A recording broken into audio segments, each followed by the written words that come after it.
Olá pessoal, vamos aqui continuar a nossa live com a professora Michele. Vou esperar ela aparecer aqui para eu adicioná-la e nós vamos encerrar, né, o assunto da homeopatia e fazer as nossas considerações finais. Professora, se ela passou, eu não vi aqui.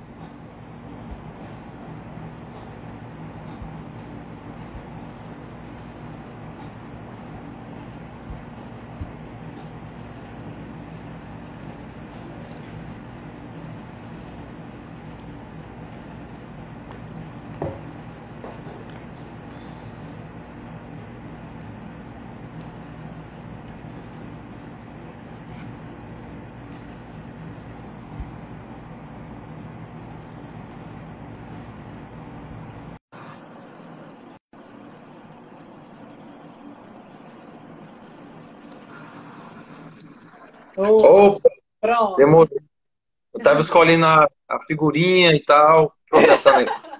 Viu? A gente É vai verdade. aprendendo bastante. A gente vai Bom, aprendendo. a gente está retomando, né, assim, o vídeo, a gente teve que interromper por causa do tempo do Sim. Instagram, mas a gente estava Instagram falando corta sobre a gente. Não tem é, graça. Ele corta a gente. Deu uma hora, suspende. pois Tchau para é, vocês. muito mal educado, né, mas está sendo muito útil, né? Então a gente Sim. estava falando sobre homeopatia, né, que é uma área do seu Isso. domínio, então a gente estava querendo entender um pouco como é aplicado essa ciência, né, essa forma de tratar as aves, e você estava no meio da explicação e teve que parar. Isso.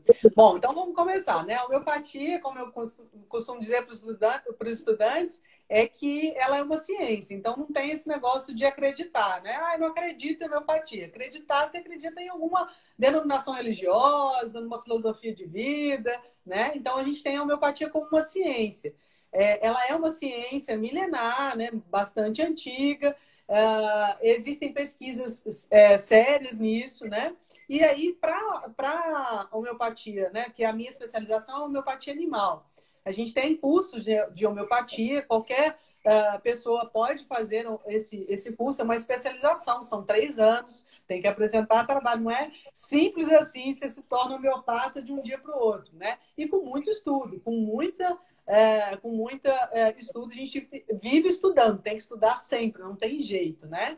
É, mas a homeopatia ela é uma ciência que ela trabalha com o indivíduo. Ela é individual, ela não trata a doença, como a gente tem um antibiótico. O antibiótico é um remédio para dor de cabeça, é um remédio para dor de cabeça, para qualquer dor de cabeça. Não a origem, não se busca a origem normalmente na alopatia. Né? Então, a filosofia, né, a forma de trabalhar com a alopatia é trabalhar aquela situação, aquela doença. Né? No caso da homeopatia, se trabalha o doente, se trabalha o indivíduo.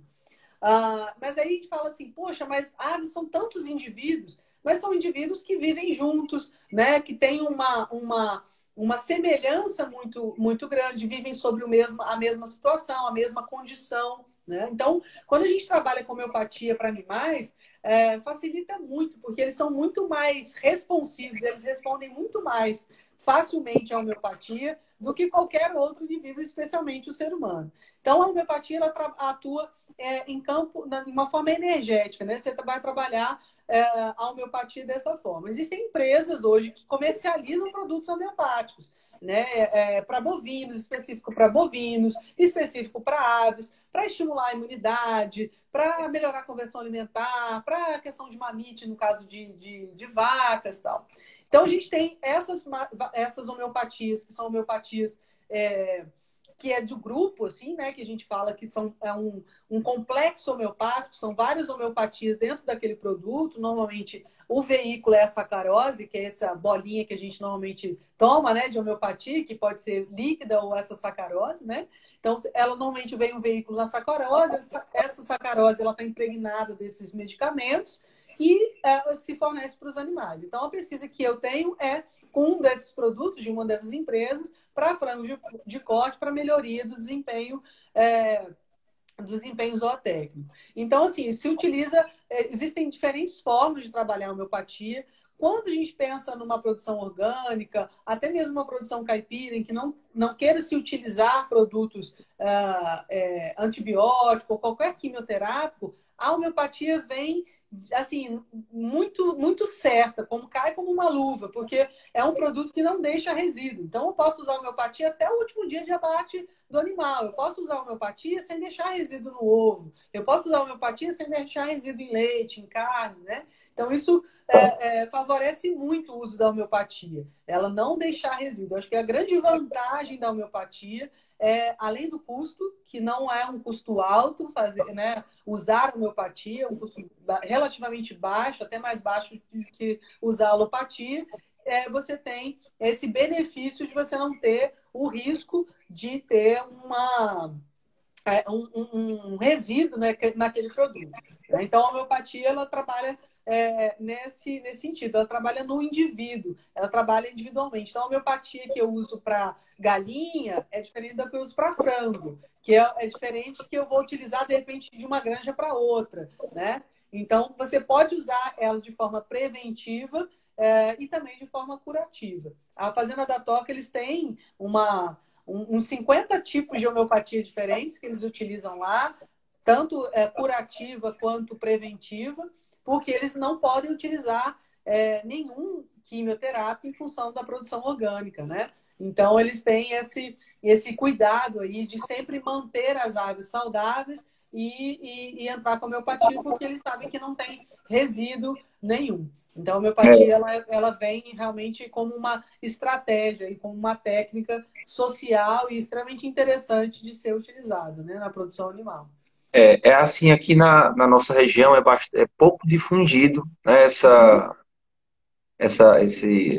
prática, né, de se utilizar. Eu realmente desconheço aqui produtores que usem isso. Então, esse é um tema que a gente precisa realmente estar explorando, apresentando. Eu visitei uma granja no Paraná no ano passado, e me chamou a atenção duas coisas. Uma foi a Homeopatia. homeopatia e a outra foi a música dentro do galpão. Tinha umas caixas de som, uma musicazinha que dava vontade de ser galinha, porque é muito agradável, sabe? O clima lá, né? O ambiente. Então, eu queria falar sobre isso, mas também queria aproveitar para lhe fazer um convite, né? Já que esse tema é o seu tema, né, de especialização. Aqui no Ceará, a gente tem um evento anual que esse ano, em virtude da pandemia, ele foi adiado, ele não ocorreu, né? E eu coordeno o segmento da avicultura. Então, toda a programação desse evento, eu que coordeno, escutando, né, obviamente, os setores, os professores, né, sugestões de um ano para o outro, né?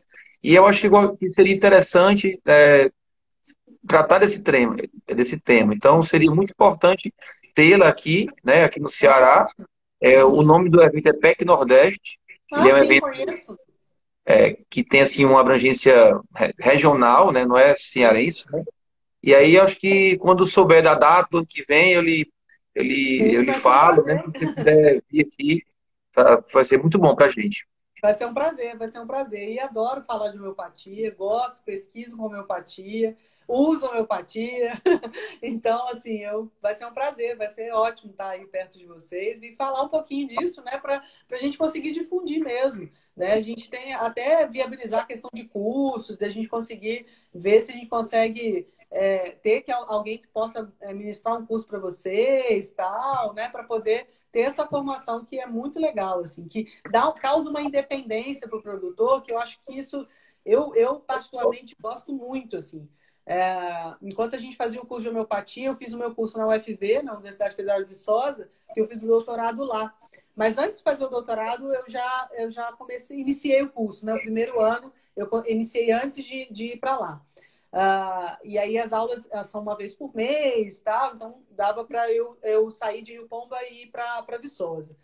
E a gente, depois, no segundo, no terceiro ano, a gente tinha que meio que fazer um estágio e tal, ainda tinha um grupo lá que chamava Animais para Agroecologia, e aí, como falta normalmente pessoal dessa área, né, especialmente da área de avicultura, eu ia sempre ajudar o pessoal e falar. Eu acho que essa independência, eu acho que é muito legal do produtor ter, dele conseguir lidar com algumas questões, às vezes mesmo tratamentos naturais que ele consegue ali na propriedade. Isso, para mim, assim, me dá uma satisfação muito grande de ver eles independentes e conseguirem atuar nisso. Então, a gente sempre, quando ia, a gente falava e deixava, tinha produtores que faziam o curso com a gente também, e eles montavam uma farmacinha, assim, e dividia com os vizinhos e tal. Então, e aprende-se muito, né? A gente vai aprendendo. Quanto mais se mexe com homeopatia, mais a gente aprende, né? Mais a gente aprende. Então, isso é muito legal. Eu acho que essa independência para o produtor é fantástica, assim. Professora, a gente está vivendo um momento que está mudando a nossa rotina, né? Eu Sim. é, a- sempre atuei muito a campo, visitando propriedades, clientes, né? E de uma hora para outra a gente teve que ficar em casa, né? E eu pensei em fazer algumas palestras e comecei a fazer por conta própria. Coloquei no redes sociais, fiz duas pelo Zoom, depois eu procurei o Sebrae aqui da região e já fiz mais três. Tá? A de ontem teve 80 pessoas participando, que eu julgo um público alto, né, Sim. para escutar o tema Empreenda na produção de ovos caipiras, né? Então eu É, falo rapidamente um pouco de tudo, né? Dá para a gente aprender a usar a homeopatia à distância? A gente teria como fazer um curso de eu conseguir reunir pessoas aqui do Ceará e a gente ir assistir, fazer o curso à distância?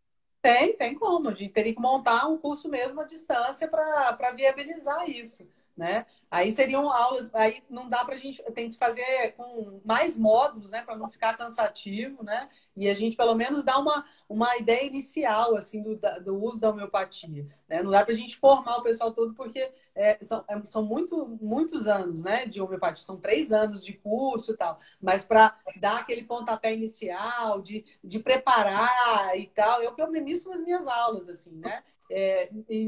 Ensino a preparar, ensino quais são os pontos, né? Os princípios básicos da homeopatia. Então, é possível sim que a gente consiga fazer isso, inclusive pela plataforma Zoom e qualquer outra plataforma, né? É muito Tá, legal, né? Seria interessante a gente pensar nisso, sim. tá. Pensar pelo Eu, menos eu, eu, eu na acredito que essa situação ela permaneça, né? Assim, do hábito das pessoas, né, que nunca entraram numa sala de videoconferência, agora rapidamente a gente cria uma reunião e todo mundo se conecta, né? sim. Então, pelo menos a experiência que eu estou vivendo aqui tem sido muito positiva. É, e o Sebrae é um parceiro grande nosso, então o Sebrae regional articula os municípios daquele entorno, o secretário de Agricultura, os produtores, e aí ontem tinha pessoas aí de Minas, porque Sim, você postou e aí eu apareceu postei. pessoas de todo canto, né? Tinha no Rio Grande do Sul, tinha no Rio de Janeiro, enfim, não tem limite, não tem barreiras, né? É, Mas sem dúvida, nós temos um grande desafio, né? É que a popularização da internet, né? A gente hoje aqui está vendo aí o Enem sendo prorrogado por uma dificuldade é, de acesso à informação, né? Se sim, isso fosse totalmente popularizado, as condições seriam as mesmas e não precisaria, de repente, estar adiando isso, né? Mas isso não é sim. verdade, né? Eu tentei fazer uma palestra agora para uns alunos do Instituto Federal do Ceará, aqui da região do Cariri, Ceará, e depois a professora voltou, André, olha, não dá para fazer, porque apenas 35% dos alunos, a gente fez a pesquisa, tem como acessar a internet. Então, o Instituto está no esforço para comprar chip, para dar para os alunos, e ainda tem alunos que moram em locais que não tem Não, sinal, quer dizer, nem o chip resolve, né? Mas eu exato, acho que nós vamos ficar com uma grande lição de estudo, né? sem Né? dúvida. Não foi porque ninguém quis, né, que isso ocorreu, mas está É, todo mundo procurando se adaptar, né? A gente está aqui agora, não nos exato, conhecendo, né, sim, pessoalmente, lhe mandei uma pessoalmente, mensagem, né, sim, e se aceitou, enfim, é uma coisa que só o momento mesmo tá pressionando que isso aconteça, né? Então, eu exato. acho que a gente pensar uma maneira de levar o conhecimento à distância vai ficar cada mês mais forte, né? Mais possível de acontecer. Acelerou muito mais, né? Essa onda da educação à Sim, distância. sim, sem dúvida. Até o instituto, né, onde eu trabalho, eu estou afastada por causa do pós-doutorado, né? Não estava ministrando aula já desde de agosto, mas eles também optaram por não continuar as aulas porque não tem acesso. Nem todo mundo tem acesso à internet, né? Não é uma realidade nossa, né? Infelizmente. Então, mas a gente tem algumas pessoas que têm essas ferramentas e que a ideia é justamente essa. Eu acho que a gente vai sair mais forte disso tudo e com um aprendizado, um amadurecimento muito grande. Ontem eu tive uma Verdade. que eu faço parte do comitê de ética do uso de animais em pesquisa no Instituto, então eu ainda faço avaliações de projetos e tal, e nós tivemos que ter uma reunião online. Foi difícil no início, porque algumas pessoas não têm, né? Não conseguem acessar e tal, e fica, né? E aí, mas a gente conseguiu. E aí um professor no final falou assim: eu acho que esse comitê é feito de professores de outros campi, né? De Barbacena, porque nós somos do Instituto Federal do Sudeste e Minas Gerais. Minas Gerais é o único estado que tem 5 institutos, né? E aí, o que eu faço parte é do Sudeste de Minas. Então, são vários campos, Juiz de Fora, Barbacena, Santos Dumont, Rio Pomba, né? Então, tem espalhados aí, Bom Sucesso. Aqui no Ceará tem 24, viu? Né? 24 campi, né? Só que é um só o instituto, né? Ah, é. É um só É o um só. instituto. É. Não, aqui em Minas, Sudeste de Minas, Triângulo Mineiro, Norte de Minas. Ah, é?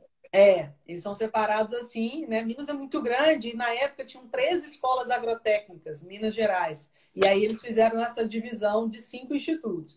E aí, no final da reunião, o professor falou assim: vocês não acham melhor a gente sempre fazer reunião assim? Porque assim, é um transtorno para deslocar, o povo sair de Barbacena, deixar o trabalho, deixar a aula, não sei o quê, para poder chegar, e aí não consegue chegar a tempo de Rio Pomba. Né? Gente, e é isso que a gente vai aprender. Vai. Economiza dinheiro, economiza O tempo da tempo, gente, né? dinheiro, né? Agiliza, porque você tem objetivo, você não fica ali conversando outras coisas, não, é objetivo, é aquilo, né, que tem que ser resolvido. Próxima pauta, pronto, resolveu a reunião em 45 minutos, ficou liquidada, tudo resolvido, gravada, porque o Zoom Já. permite gravar ainda, então você É. tem um respaldo aí ainda maior, né? Então, acho que a gente vai aprender muito com isso tudo. Vai. Estamos aprendendo com isso tudo. Né? Eu aqui também aprendendo com, né, essa ferramenta para a gente conseguir divulgar informação, falar informação de verdade, né? Deixar esses mitos de lado. Eu, inclusive, criei esse Instagram por isso, porque a gente vê algumas pessoas que não são da área e totalmente alheias à área, que são artistas, né? Se dizem aí atrizes, influencers, falando sobre barbaridade, sobre ovos, né? E eu falei, gente, não é possível. Eu tenho que, né? Aquilo me instigou de uma tal forma que eu falei, não, eu não posso deixar tudo que eu tá aqui dentro, que eu sei, eu não posso deixar de partilhar isso, né? De compartilhar isso. Não tem jeito É verdade. de eu Que fazer bom, né? isso. Que bom que você fez isso, né? Porque É, aí a gente consegue pois é. absorver o seu conhecimento e está sendo muito rico. Eu tenho certeza que as pessoas que estão assistindo, né, que estavam no anterior, estão nesse, estão gostando muito, né? A gente vê os comentários aqui e realmente você fala com entusiasmo muito grande, né? Com conhecimento muito grande. Não para de falar. É tão frenético, né, que você não consegue se controlar. Mas, professor, eu acho que lhe agradeço muito. Queria saber se tem algum mito que a gente não falou, que se por acaso a gente passou batido. Falamos de hormônio, da casca do ovo, falamos aí de vários aspectos, né, que envolve a genética, né? Tem algum outro ponto, assim, que ficou fora desse tema de hoje? Não, eu acho que a questão do mito são esses, assim, normalmente são esses 3 mitos que eu trabalho. A cor da casca, que a cor da casca está ligada à genética, né? A gente não consegue manipular. Isso eu esqueci de falar. Então, a cor da casca, gente, é da genética da galinha. Isso a gente não manipula, não. Se manipula a coloração da gema através da alimentação. Falamos do colesterol, que é um mito, né, muito grande. Tem colesterol sim, mas não é prejudicial para a gente, muito pelo contrário. E a questão dos hormônios, então acho que são esses mitos mais evidentes aí na avicultura e que, de certa forma, impediram e ainda impedem em alguns pontos a evolução da avicultura. Mas nós estamos crescendo, esse é um espaço que a gente consegue fazer isso, né? Fazer essa desmistificação, que é extremamente importante, né? E vamos partir para as outras lives, a gente conversar sobre homeopatia. Na próxima sexta-feira a gente está aqui de novo, pessoal. Tá, A gente sim. vai estar aqui falando sobre o manejo de aves, né? Para a fase de postura, cria e recria. Então, vai ser um prazer ter vocês aqui com a gente de novo. Foi muito legal, assim, eu agradeço demais o convite. De fato, eu sou muito... Os meninos falam, você é muito apaixonada, professor. Eu sou apaixonada pela avicultura, pelo que eu faço, assim. E é um espaço como esse que incentiva, estimula a gente ainda mais a seguir adiante e tal. E especialmente em momentos quando a gente está, né, afastado das pessoas, do trabalho, né? Então, eu É, acho que isso tem me motivado muito, assim, tem me motivado muito. Tirar dúvida, conseguir aprender. Eu tenho aprendido tanto, né, com o pessoal, aprendo, troco ideia. Eu faço assim e tal, e você começa a ver formas diferentes de fazer as coisas que é muito legal, é muito bacana, muito bacana. excelente, professora. Então, muitíssimo obrigado. Queria agradecer a todos que nos Obrigada. assistiram. O vídeo vai ficar disponível novamente. Sexta-feira, no mesmo horário, nós vamos estar aqui para falar sobre manejo. E quem sabe já marcar uma outra live aí de outro Isso, tema relevante. Obrigadão, isso professora. mesmo. Obrigada, viu, gente? Boa Obrigada mesmo noite. por ter ficado. Boa Tchau. Tudo noite, bom. boa sexta-feira, bom final de semana. Tchau, tchau. Igualmente. Tchau.